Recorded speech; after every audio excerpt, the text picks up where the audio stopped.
സംസ്ഥാന ഔഷധ സസ്യ ബോർഡ്, ദേശീയ ഔഷധ സസ്യ ബോർഡ് എന്നിവരുടെ നേതൃത്വത്തിൽ ചെർപ്പുസീനൻ GLP സ്കൂളിൽ ആരംഭിച്ച ഔഷധ സസ്യ ഉദ്യാനം ചെർപ്പ് ഗ്രാമപഞ്ചായത്ത് പ്രസിഡന്റ് സുജിഷ കള്ളിയത്ത് ഉദ്ഘാടനം ചെയ്തു.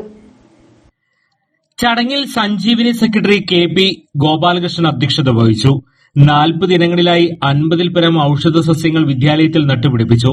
പ്രധാന അധ്യാപകൻ AR രാജീവ് കുമാർ, അധ്യാപകൻ MS Prasad, PTA president Jinesh Ramakrishnan, MPTA president Reshma Krishnakumar എന്നിവർ സംസാരിച്ചു.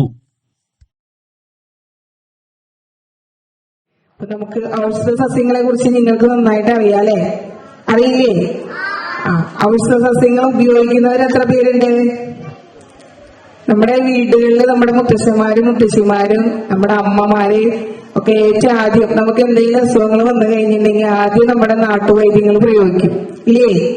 എല്ലാവരും നിങ്ങളൊക്കെ അങ്ങനെ കഴിക്കുന്നവരല്ലേ? നമ്മുടെ ശരീരത്തിന് ദോഷമില്ലാത്ത തട്ടിക്കുൾ നമ്മുടെ ശരീരത്തിന് ദോഷമില്ലാത്ത ആയുർവേദ രീതികളാണ് അതെല്ലാം. നമ്മുടെ പൂർവികന്മാര് ഇപ്പൊ നമുക്ക് ഒരു 100-110 വയസ്സൊക്കെ ആയിട്ട് ഇപ്പോഴും ജീവിക്കുന്ന നമ്മുടെ കുറെ അച്ഛന്മാരും അമ്മമാരൊക്കെ ഉണ്ട്. അവരുടെയൊക്കെ ജീവിത രീതികളാണ് അവരെ ആ രീതിയിലൊക്കെ ഇപ്പോഴും നമ്മൾ നിലനിർത്തിക്കൊണ്ടുപോകുന്നത്.